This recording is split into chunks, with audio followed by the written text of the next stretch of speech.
Assalamualaikum warahmatullahi wabarakatuh. Waalaikumsalam warahmatullahi wabarakatuh. Bismillah, alhamdulillah, wassalatu wassalamu ala rasulillah. Allahumma sholli ala sayyidina Muhammad wa ala alihi wa ashabihi wa mawalah. Rabbi shrah li sadri wa yassir li amri wahlul 'uqdatam min lisani yafqahu qawli. Subhanaka la ilma lana illa ma 'allamtana innaka antal alimul hakim. Jadi pertama saya ucapkan terima kasih atas undangannya dari Netizen ya. Iya, Netizen TV Gorontalo ya. Iya. Ya, semoga tambah sukses. Dan terima kasih juga khusus untuk Mas Hen ya. Iya. Ya, Mas Hen. Jadi ini yang ngaji atau ngaji bersama tapi sifatnya mendadak karena tidak direncanakan jauh-jauh hari. Iya. Nah, saya tertarik membahas ini sebenarnya karena beberapa waktu lalu ada semacam diskusi dengan teman saya tapi yang bukan NU terkait bagaimana cara pandang NU atau ulama-ulama Ahlussunnah wal Jamaah menghadapi katakanlah sesuatu yang bertentangan dengan syariat. Seperti kalau ada masyarakat yang masih belum sholat, masyarakat yang masih suka minum, masyarakat yang masih suka berbuat sesuatu yang kita anggap melanggar syariat, itu bagaimana? Nah, ada sebagian pihak yang harus amar ma'ruf nahi mungkar begitu kan, dengan definisi dan pengertian mereka. Nah, tetapi kiai-kiai NU kan cenderung lebih soft ya menghadapi hal itu. Nah, karena itu kita insya Allah malam ini sedikit banyaknya ingin membahas itu. Dan seperti yang telah kita sebutkan, panduan utama kita dalam terutama Kiai Haji Hasyim Asy'ari ya. Karena Kiai Haji Hasyim Asy'ari kiainya orang Jawa atau orang Indonesia secara keseluruhan lah. Jadi sanad semua kiai itu kebanyakan sampai ke Syekh Hasyim Asy'ari. Bahkan guru-gurunya pun setelah Syekh Hasyim itu pulang dari Mekah juga berguru ke Syekh Hasyim. Jadi seperti Syekh Hasyim pernah ngaji di Madura di Syekh Khalil. Tapi setelah Syekh Hasyim pulang dari Mekah justru kebalik, Syekh Khalil yang ngaji ke Syekh Hasyim. Jadi kalau dulu guru ngaji sama murid itu hal yang biasa gitu ya. Setelah muridnya pintar gitu, gurunya juga ngaji sama murid. Nah, Kiai Haji Hasyim Asy'ari itu punya banyak kitab dan kebanyakan ditulis dalam bahasa Arab. Nah, ada salah satu kitab yang tadi juga sudah disebutkan yaitu Adabul Alim wal Muta'allim fima yahtaju ilaihil muta'allim fi ahwali ta'allumin.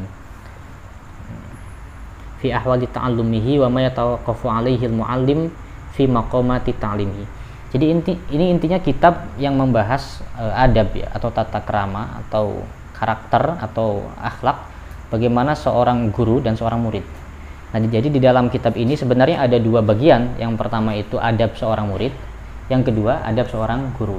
Nah, guru ini kan biasanya ulama atau kiai. Nah, di situ juga Syekh Hasyim Asy'ari juga memberikan panduan bagaimana seorang kiai itu harus bersikap. Nah, di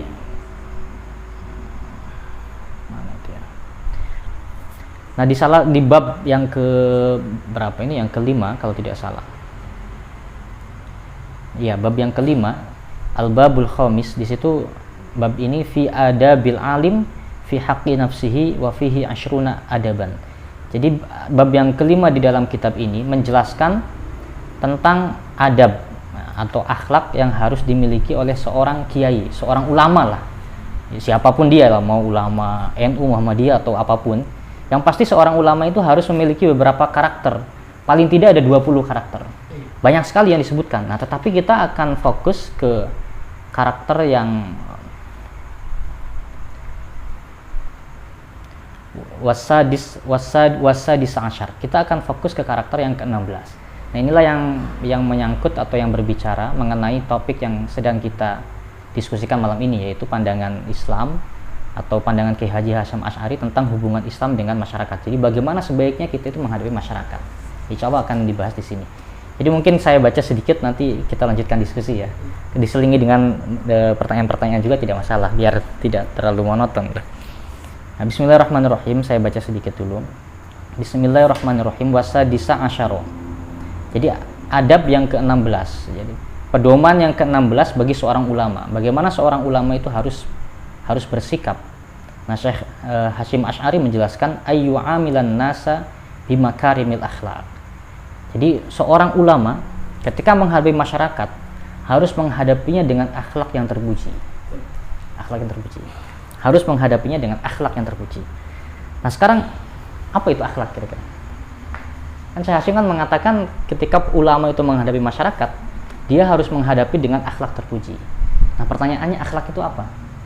Jadi kalau seandainya kita bertemu orang tua lalu kemudian nunduk gitu ya, cium tangan, itu sebenarnya belum akhlak. Belum. Itu adab. Oh iya. Iya kan? Cium tangan kepada orang tua. Kalau ada guru menunduk, ya. Terus kayak di sini lah semacam tata krama. Itu sebenarnya adab. Jadi adab itu bagian dari akhlak, tapi bukan 100% akhlak. Jadi nggak seperti itu. Nah akhlak itu sebenarnya lebih menggambarkan karakter seseorang, itu akhlak. Karakter. Karena itu Imam Fakhruddin Ar-Razi misalkan di dalam kitab Mafatihul Ghaib, kitab tafsir Imam Fakhruddin Ar-Razi, mendefinisikan akhlak itu dengan malakatun nafsaniyah. Jadi malakah nafsaniyah. Malakah nafsaniyah itu karakter seorang, karakter jiwa seorang. Yashulu 'alal muttasif biha al-isyanu bil a'mal al-jamilah. Yang mana kalau dia memiliki karakter tersebut, dia bisa dengan mudah mengerjakan hal-hal yang baik. Itu karakter. Nah, karena itu ketika Syekh Hasyim mengatakan seorang ulama itu ketika menghadapi masyarakat harus dengan akhlak yang terpuji, itu bukan hanya sekedar sopan santun, tetapi bagaimana seorang ulama itu mengajarkan kepada masyarakat karakter Islam. Salah satu karakter Islam yang diajarkan oleh Syekh Hasyim Asy'ari, cinta tanah air. Nah, itu. Cinta tanah air itu memang bukan bagian dari adab sopan santun, tapi cinta tanah air adalah merupakan bagian dari akhlak Islam, karakter Islam. Nah, jadi mungkin begini ya. Islam itu atau Al-Qur'an kan ayatnya ribuan ya, 6.000 lebih ayat itu. Dari sekian ribu ayat Al-Qur'an itu, para ulama kira-kira mengkategorikan hanya sekitar 500 ayat yang berbicara masalah hukum secara langsung. Ya, ada ayat-ayat yang berbicara mengenai hukum secara langsung. Kira-kira 500 ayat.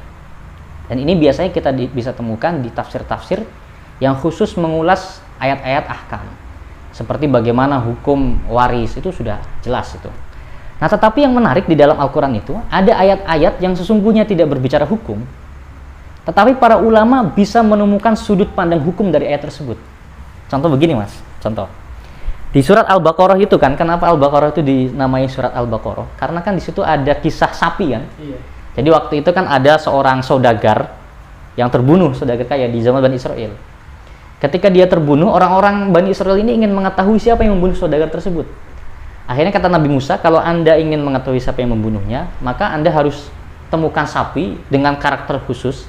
Lalu sapi itu disembelih, bagian tubuh sapi itu dipukulkan ke mayat tersebut. Nah, mayatnya itu nanti bisa kembali hidup dan menunjuk siapa yang membunuh dia. Kalau kita sebagai orang awam melihat ayat tersebut hanya sebagai cerita kan, itu hanya cerita saja. Tapi para ulama itu bisa mengambil sisi hukum dari cerita tersebut. Kata para ulama begini, seandainya ada si A, ya, seandainya ada si A itu kita temukan dalam keadaan berlumuran darah, mau meninggal. Lalu kemudian, siapa sampai namanya? Hen kan? Ya, ini contoh saja, jangan terjadi. Contohnya ini berlumuran darah. Saya temukan, weh, siapa yang melukai kamu? Lalu sampean menunjuk dia, siapa namanya mas? Usman. Yusuf yang menusuk saya. Nah, kata-kata sampean itu boleh tidak saya percaya? Ini tidak dibahas di hadis, ya kan kata-kata itu. Jadi klaim seseorang yang hampir terbunuh menuduh orang lain membunuhnya, apakah klaim tersebut bisa dipercaya atau tidak? Padahal dalam penerapan hukum Islam, untuk menetapkan seseorang bersalah itu kan harus ada saksi. Nah, ini tanpa saksi, seseorang yang hampir terbunuh mengatakan dia yang membunuh saya, itu bisa dipercaya atau tidak? Nah, ada ulama yang mengatakan bisa dipercaya. Kenapa seperti itu? Karena landasan hukumnya kisah Nabi Musa tadi. Karena seseorang yang sudah mati hidup lagi terus menunjuk orang yang membunuhnya, dipercaya. Begitu kan? Nah, jadi dari kisah itu, dari kisah sapi itu, para ulama itu bisa mengambil satu kesimpulan bahwa itu ada hukum tadmiyah namanya. Nah, termasuk ada sebuah kisah, ada sebuah ayat yang menggambarkan karakter sebuah bangsa atau orang.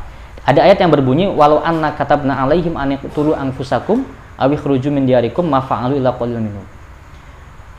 Nah, ada ayat yang berbunyi seperti itu. Jadi kata ayat itu, walau anna katabna alaihim an yaqtulu anfusakum aw yukhriju min diyarikum. Kalau kami perintahkan kepada orang-orang untuk membunuh diri sendiri, pilihannya satu ya, membunuh diri atau keluar dari kampung halamannya, ma fa'aluhu, tidak akan ada yang mengerjakannya. Kira-kira dari ayat itu apa kesimpulannya? Kalau kita yang membacanya, kita hanya sebatas mengatakan, oh kalau begitu waktu itu Bani Israel diberikan pilihan oleh Allah. Pilihannya dua, satu keluar dari kampung halaman, yang kedua membunuh diri sendiri.